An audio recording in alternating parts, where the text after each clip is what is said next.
Now to a developing story in Northridge where a 22-year-old woman was gunned down over the weekend. Police say early Saturday morning, two male suspects approached a parked car at Bryant Street and Tampa Avenue and opened fire. The victim, Maria Delarosa, was pronounced dead at the hospital. Two others who were in the car were wounded. Police say a motive remains unclear, but that the shooting may have been gang-related, and they have not made any arrests. It's a shame that Los Angeles used to be a place that was known where a rising artist would go to do business and make music. But now my home state, it's known as a place that you go to die. Yeah, you can enjoy the weather so that you can have your funeral on a nice sunny day. Yeah, you can enjoy the breeze and go to the beach if you don't mind bleeding out on the sand. She was not even killed in the city. She was killed out in the valley in Northridge, which means that this was not a random robbery or something like that. This was more so a hit. Now we can only just speculate at the moment. We understand everyone by this point knows how the music industry works. A lot of the money that goes to fund these projects and these music careers, the investors, it's a lot of drug money. She's Latina, so it's a lot of money that can be coming from, from the cartels, from across the border, from trafficking, drug distribution. There's a lot of money in that line of work. And if somebody invested in her and they owe somebody else money and she was the talent, this could be retaliatory and nothing to do with her per se. She was too young to have developed any real enemies, and she was too new into the music business to be much of a threat to anyone. Now, I had heard one of her songs actually, because I listen to more Spanish music than I do English music. And I mean, I thought she was great. I thought she would be, doing big things, but unfortunately, Los Angeles is just not the place to be if you want to live. I've recently lost friends and family members in the streets of Los Angeles, and I've warned everyone to get out of LA. Remember the movie Escape from LA and Escape from New York? Los Angeles has now been declined into lawlessness. We don't have law enforcement. Our law enforcement no longer have budgets so that they can do investigations. If you're murdered, you're done. Look at what's going on with the guy. I'm going to do a story about him tomorrow. David, D4VID, whatever, and how they found the body of that 15-year-old girl in the trunk of his Tesla. The police don't even want to investigate the crime. It's not that they're just assholes or insensitive. It's just that, for one thing, the suspect is black. Due to the new laws and in this racial climate, they can no longer enforce laws against anyone who's black. You can't arrest them without being accused of being racist. As soon as you try to pull them over or apprehend them for a crime, they want to hear your supervisor. They're going to call you racist, and because it's a liberal city, these officers will be brought before a commission, and they can lose their jobs. So they've been trained and groomed to stay away from any black suspects. And what has that done? That sends a message to criminals that if you're black and you're a criminal, LA it's perfect for the taking. It's open season and nothing's going to happen to you. People don't like when I say that because they feel like I'm knocking their hustle. The problem is, if I was in LA right now, I could be on your menu. I could be your hustle. Robbing me and doing something to me could be in your plans, and there will be no justice for me. There will be no one coming to help me. My family would just be wondering, well, he was walking from his car in a dark alley in downtown Los Angeles. I live in LA, and I had a nightmare one day back in 2021 that I was getting out of my car. I was with a girl, and two guys with COVID masks walked up to me, pulled out a gun to rob me.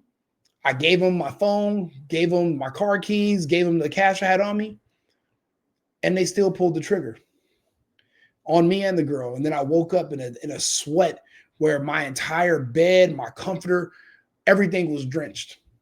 It was real. It's like it happened to me in an alternate universe, and I was given a new lease on life in this new reality, and I shouldn't squander it. And I was on my way to poker to go play poker that same night, and I walked down to my car with just with just a pair of shoes on. I didn't even take any luggage or anything, and I left my loft, and I never returned.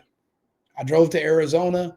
Then I ended up moving to Texas to get as far away from California as possible because I knew the inherent dangers of living in downtown, of living in LA. I had found out a few months earlier that we no longer have police. If you call them, they're not showing up. I remember during George Floyd, the rioters were screaming, "We don't need police no more. As Black people, we'll police ourselves." I listened to them people lie and bullshit, and to that, I don't trust them anymore. They're not policing themselves. They're not taking care of their community, and the crime is getting worse. The murder is expanding. But now everyone knows there's no police, there's no investigations, there's no budget, and there's no desire to enforce the law. The judges are liberal. George Soros appointed. They're letting criminals out of jail, and they're locking up pretty much only white people.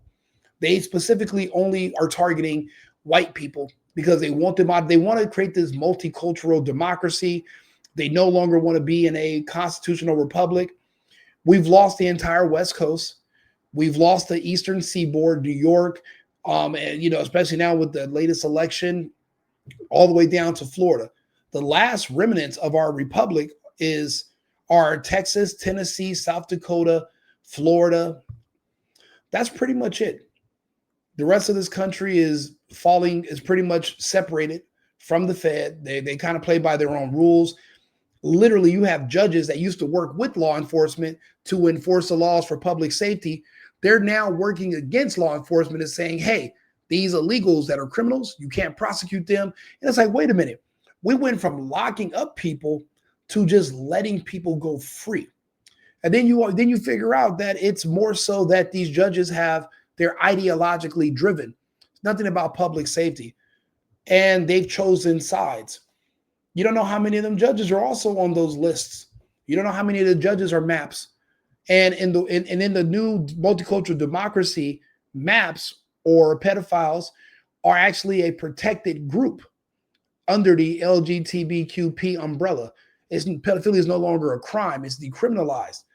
Under a constitutional republic, they go to jail. Under a multicultural democracy, it's affirmed as a sexuality. So there are incentives for these judges in a way to have to release these criminals and change how they judge on the bench, because they're saving themselves also from future litigation and prosecution. It's like every day we find out more and more politicians, judges, cops, all these different people who you thought were normal, you find out they're all MAPs, minor attracted persons or pedophiles. You find out it's like a big discovery. It's like everybody. So us people that want to protect kids, are we the minority? Are we the odd ones out? It's looking more and more like that every day. So because of that, crime is no longer being the laws are not being enforced against certain crime anymore. You got to think about it. This is California. There were three major building blocks for the Democrat Party. It was the Black community, the gay community, and the illegals. They had to offer these groups something in return for your continuous and unwavering support. For Black people, what they said was, look, we'll allow you to steal up to $1,000 or more, and we won't prosecute you. That was their exchange with Gavin Newsom in California, the California local governments. And that's what they offered them. They let them steal without being prosecuted, and they pretty much made it illegal to even stop them. I mean, I remember you would get fired if you even called the police on shoplifters. So that's what they worked out with the Black community. With the gay community, they decriminalized being caught with underage kids if you're an adult. So if you're an adult and you're gay and the kid is 8 years old, but he says he's gay, the waters are so muddy. And because of SB Bill 145, you no longer have to register as a sex offender. That was the exchange for the support from the gay community for the Democrat Party. And then the final nail in the coffin was for illegals. They're paying them with cash that they laundered through Medicaid, and they were giving them SNAP benefits plus Section 8 in exchange for them living in California, which would increase the congressional seats because it's based on population, not based on citizenship. So even if your amount of illegals are still living in the state, that's counted in the census, and that raises the amount of congressional seats. But also, these people illegally vote, and there's no when they go through and do an audit, there's no auditing. Once the election is over, it's over. They're not going to go back, check it, make sure, and say, wait a minute, 90% of these people that voted were illegals, and then remove you from office and put the other person in. They're not going to do that. So they buy your votes that way. So everyone had a deal in exchange in California to get the supermajority. But in every deal they make, the one common denominator is you have to get law enforcement off of our asses. And that's all we want, so we can thrive and do what we want to do, and you'll have our support. So what have they had to do in all these municipalities in California? They've had to defund the police daily. And now they don't have enough funding to even check rape kits or to do DNA. They can barely afford an autopsy. They'll do a quick post-mortem exam, but they're not getting in there and checking everybody who's killed and how they die. They just don't have the resources for it. They've all been removed. So when I see cases like this, a young woman is killed and they have no idea who did it. Of course they don't. It's California. Whatever happens to you you're going to get whatever happens to you. It's just too bad, too sad. Whoever did it's going to get away with it.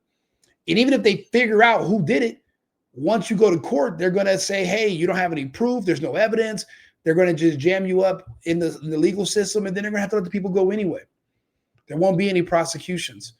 So unfortunately, she was too young to understand the dangers of being in Los Angeles. You would think it's going to be a fun place. You want to go to clubs. You want to go here. You want to go there. It's too dangerous. It's not safe where I'm from. You can't just live your normal American life like you typically would have 20 years ago. Those days are long gone. I would say ever since 2020, we've lost our home. We lost California, and I evacuated. I got lucky. But a lot of my friends and family members, if they didn't die from the jab, they've died from lead poisoning, gun violence, and robberies, etc. And there's really nothing you can do about it. So this is just another poor soul, a talented woman, a beautiful, talented woman, a Latina singer, just gone. All because they wanted to get more votes and keep their power so they get rid of police. I'm doing another story about how Brandon Johnson in Chicago is saying, wait a minute, enforcing laws and putting people in jail that are criminals, that doesn't stop crime. It just shows you these maps, and these people are making their move. They're sick. And if we don't push back, we lose it all. And then where are you going to go? Especially if you're an American and you only speak one language and the United States is all you know. Where are you going to go? What are you going to do? Do you have a backup plan? I don't know. And thank you also again, Jesse on Fire, for the shout out today on your show. I've received a lot of new followers, people that are leaving comments. I do appreciate it. I will continue to make content. I hope you guys enjoy it. I hope it's informative. And I appreciate all the comments and feedback. Again, if you don't agree, or if you do agree, please leave me a comment. I want to interact with you. I want to hear what you say. And I do videos based off of the emails that I get, TheSingleBoyfriendRico@gmail.com. People send me stories, or people bring up topics to me in the comments, and I'll do stories on those, and we can talk about them openly together, and we'll see if we can have a meeting of the minds. So I do appreciate you guys all tuning in. I'll be back on live in about 20 minutes with another story. Remember, America first, America only. I've been needing to find a new apartment, which has not been easy with credit as bad as mine. Luckily, I found cosigning.com. They connected me with a cosigner who helped me get my dream apartment for me and my dog. I just paid a small fee and was able to move in fast. Get the cosigner you need for the apartment you want. Check out cosigning.com today.